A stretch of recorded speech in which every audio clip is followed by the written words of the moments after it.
Good morning everyone. Good morning sir. तो हम लोगों का एडिशन ऑफ वेक्टर स्टार्ट हो चुका है। आज हम लोग टॉपिक लेंगे subtraction of vector.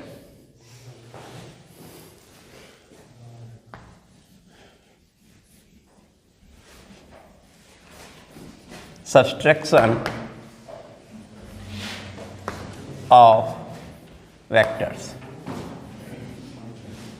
Difference of vector बोल देते हैं, सदिश राशियों का अंतर या सदिश राशियों का घटाना। सदिश राशियों का अंतर या घटाना भी कह सकते हैं बेटा। वैसे अंतर का मतलब होता है बड़े में से छोटा को घटाना, लेकिन यहां उसका सेंस है घटाने से।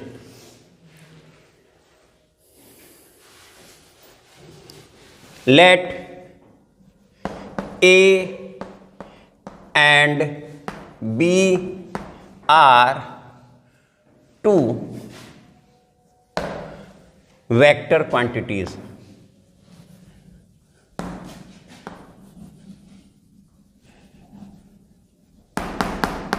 माना A और B दो सदिश राशियां हैं, ठीक है। Here ए हमने किसे कहा है? ओ ए को कहा है, नाम दे दिया, वेक्टर का नाम दे दिया ओ ए, क्योंकि फिगर बनानी होगी बेटा। And B equal to O B, और बी हमने ओ बी कहा है, ठीक है बेटा। तो हमें फाइंड करना है सब्सट्रैक्शन ऑफ टू वेक्टर, सदिश राशियों का अंतर। अंतर का मतलब a माइनस बी भी होता है और b माइनस ए भी होता है ना बेटा। तो अब हम लोग ले रहे हैं then a minus B equal to, ठीक है बेटा। अब ये दो वेक्टर क्वांटिटीज इक्वल नहीं है, a is not equal to b, ठीक है ना। अगर इक्वल होंगे तो वही पॉइंट आ जाएगा, ये इक्वल नहीं है तो इनको हम ड्रॉ करते हैं बेटा।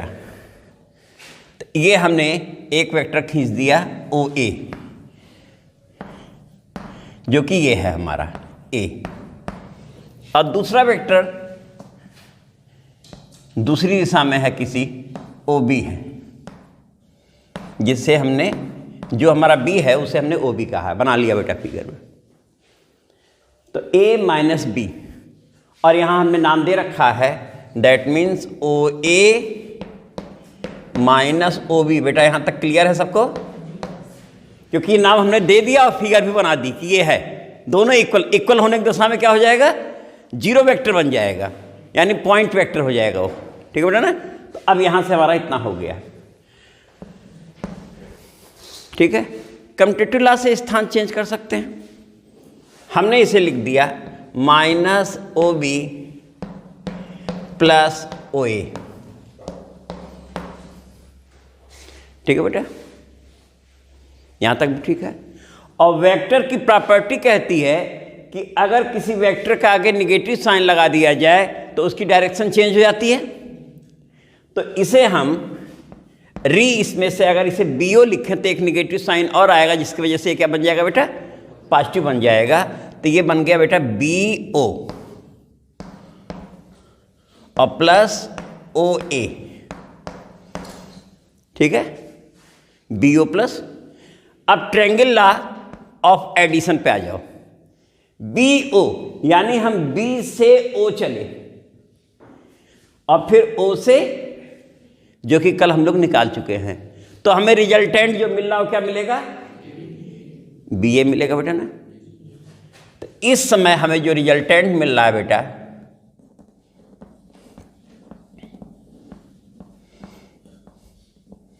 बी ए मिल रहा बेटा, यही मिल रहा ना रिजल्टेंट। तो this is equal to B A by triangular law या triangle law of vector addition, है ना। सदिशों के योग के त्रिभुज नियम से हमें ये मिल गया बेटा। तो तुम्हें यहां तक बेटा क्लियर हो गया।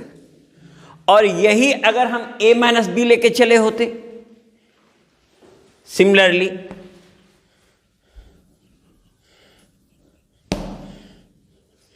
ए माइनस बी लिए थे, अब बी माइनस ए ले लेते हैं बेटा ना। तो similarly B minus A equal to O B minus O A बेटा ना, ओ बी माइनस ओ ए। इसी को हम यहीं आगे बेटा लिख दे रहे हैं, ओ बी प्लस ए ओ कह सकते हैं, यहीं चेंज कर लिए। और कम्यूटेटिव लॉ से स्थान चेंज कर देते हैं बेटा। कम्यूटेटिव लॉ से हम लोगों ने इसे लिख दिया A O plus O B, और triangle law of vector addition से कितना बन गया बेटा, नीचे यहां दिखाई दे रहा है, देखो इस प्लेस पे ये दिखेगी, जो लिखेंगे लिख जाए। हाँ, वेक्टर एडिशन ऑफ वेक्टर जो प्रॉपर्टी है, triangle law of vector addition, this is equal to A B O. अब देखो यहां से ए ओ ओ बी, इस एरो को मत देखो, इस एरो को देखो जो लिखा हुआ है, A O, A to O and O to, that means A to. अब तो क्लियर हो गया बेटा। तो इस तरीके से तुमने देखा सब्सट्रैक्शन ऑफ वेक्टर भी डिपेंड किस पे कर रहा है, एडिशन ऑफ वेक्टर पर ही। अगला पॉइंट बेटा हम लोग पोजीशन वेक्टर ले रहे हैं, लिखना उसके बारे में। किसी बिंदु के सापेक्ष जो मूल बिंदु है, एक मिनट बेटा, पहले इसे मिटा दें, इसे मिटा दीजिए। इसमें लिखना पोजीशन वेक्टर।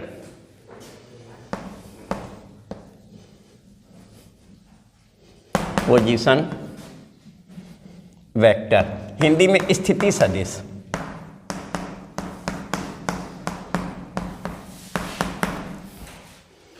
स्थिति सदिश तो लिखो किसी मूल बिंदु ओ के सापेक्ष, किसी मूल बिंदु ओ के सापेक्ष दिए गए बिंदु की स्थिति को उस बिंदु का स्थिति सदिश कहते हैं। Position of any given point, position of any given point, capital A बोल देते हैं बेटा, any given point capital A with respect to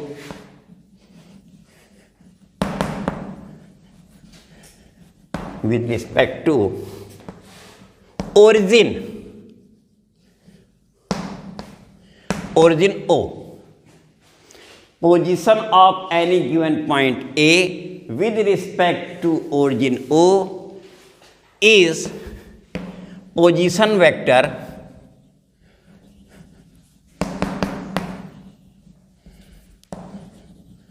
of point A represented by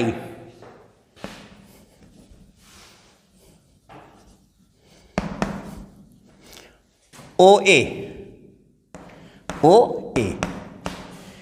अब ये ब्लैक बोर्ड पे बेटा कोई पॉइंट हमारा A है, इस समय ये पॉइंट कहाँ है हम ये नहीं बता सकते हैं, लेकिन इस पर एक कोई मूल बिंदु यानी ओरिजिन ले लिया जाए और उसके रिस्पेक्ट में इसको अगर बताया जाए तो ये position vector of A O ए। अब ये बीच में बेटा जो ये हम दे रहे हैं इसे डॉटेड बना लो, क्योंकि यहाँ ओ टू ए हम इसे बता रहे हैं, कोई जरूरी नहीं कि बीच में कनेक्शन हो। Position of this point with respect to origin O, इस बिंदु की मूल बिंदु के सापेक्ष स्थिति क्या बोल रहे हैं उसे, ओ ए। क्लियर हो गया बेटा। तो पोजीशन वेक्टर का बेटा काफ़ी यूज होगा। अभी इसे हम जब कार्टेशियन प्लेन पे ले जाएंगे तो वहाँ जैसे कोऑर्डिनेट होता उस वे में पॉइंट पी का कोऑर्डिनेट लिखेंगे, जिसे पॉइंट पी का कोऑर्डिनेट ना कहते हुए बोलेंगे पोजीशन वेक्टर ऑफ पी, और उसे बिल्कुल ऑर्डर्ड पेयर फॉर्म में x, y जैसे लिखा जाता है वहाँ भी लिखा जाएगा। तो ये अभी अगले लेक्चर में इसका आएगा जब हम इसका रिजोल्यूशन ऑफ वेक्टर्स करेंगे। तो अब यहाँ बेटा तुमने देखा ये, और फिर इस समय अगर a और b हमारे पास दो बिंदु हैं, if we have 2 points a and b, इसके नीचे लिखना if a and b are 2 points, यदि a और b दो बिंदु हैं जिनके स्थिति सदिश small a comma small b हैं, whose position vectors are a and b respectively.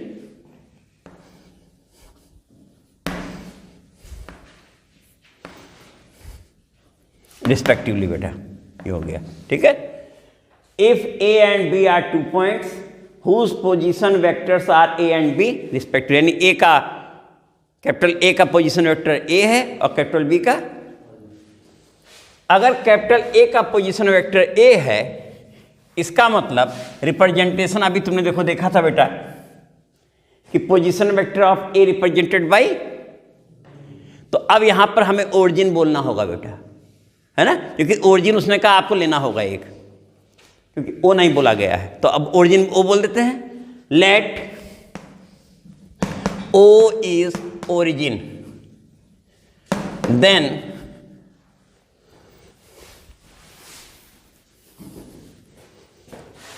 Position vector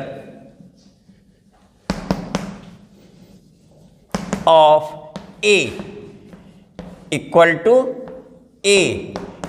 कितना हो जाएगा बेटा, ओ ए। देखो पोजीशन वेक्टर जिसे वो ए कह रहा है वो और कितना हो जाएगा, क्लियर है बेटा। और ठीक उसी के नीचे लिख देते हैं पोजीशन वेक्टर ऑफ बी, जिसे हम बी कह रहे हैं, इक्वल टू हमारा कितना हो जाएगा बेटा, ओ बी, ठीक है। यहां तक कंसेप्ट क्लियर हो गया बेटा।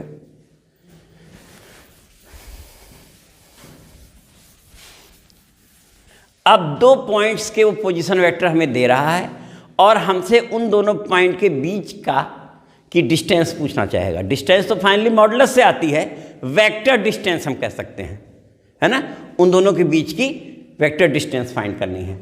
तो नाउ ए बी हमसे क्या जानना चाह रहा है, ए और बी। अब तुम देखो यहाँ पर हमारे पास एक पॉइंट ए है, एक पॉइंट बी है, ब्लैक बोर्ड पे हमें 2 पॉइंट दे दिए गए।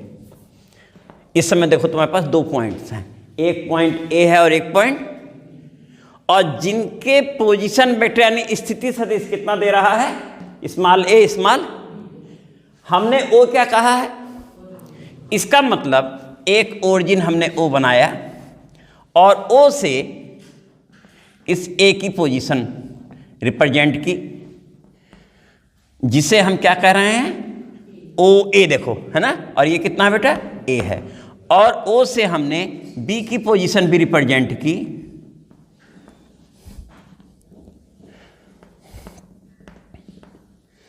इसे क्या कहा बेटा, बी। देख लो बेटा फिगर बन गई। ये ए और बी दो बिंदु थे, 2 पॉइंट थे, जिनके पोजीशन वेक्टर उसने ए और बी कहे थे, लेकिन पोजीशन वेक्टर बताने के लिए ओरिजिन लेना होता है, तो हमने एक ओरिजिन ओ लिया। इसका मतलब ओ से इसकी डिस्टेंस ए है, ओ से इसकी डिस्टेंस ए हुआ बेटा ना, और हमसे जानना चाह रहा है वो ए बी, तो ए बी बेटा। अब अभी थोड़ी देर पहले सब्सट्रैक्शन ऑफ वेक्टर हम लोग पढ़ रहे थे, तो A B equal to O B minus O A हम लोगों ने फाइंड किया था कि नहीं बेटा। उस समय हम लोग ट्रायंगल बनाए थे, इस समय पॉइंट हैं, उस समय वो क्या था, ट्रायंगल की साइड्स थी, और त्रिभुज नियम से सदिशों के योग के triangle law of vector addition से हम लोगों ने दिखाया था, जिसमें इसे हम लोगों ने प्लस AO करके, याद आ रहा है ना। तो अब ये बेटा this is equal to position vector of A minus position vector of B। तो आज के बाद से बेटा एक फार्मूला ये भी याद कर लो कि if A and B are 2 points then vector AB equal to AB। तो नाम किस पे समाप्त हुआ है? B पे। तो पोजीशन वेक्टर ऑफ B बेटा, यहां मिस्टेक हो गई है ना, position vector of B minus position vector of A, ये OB है ना पहले, तो position vector of B minus position vector of A, BA, ठीक बेटा। तो ये भी सब्सट्रैक्शन में यूज होगा। आगे चल के जब हम लोग वेक्टर प्लेन में कर लेंगे IJK क्या होते हैं बता दिया जाएगा, तब ये क्वेश्चन वहाँ पे होने लगेंगे। इस फार्मूले से डिस्टेंस फार्मूला वगैरह सब वहाँ निकाला जाएगा बेटा, क्योंकि वहाँ पर हम लोग मॉडुलस यानी परिमाण क्या है, डायरेक्शन क्या है, ये सारी चीज़ें चर्चा होंगी बेटा। अगले लेक्चर बेटा इस पे क्वेश्चन लिए जाएं, ठीक है। इतना काफ़ी हो गया, थैंक यू।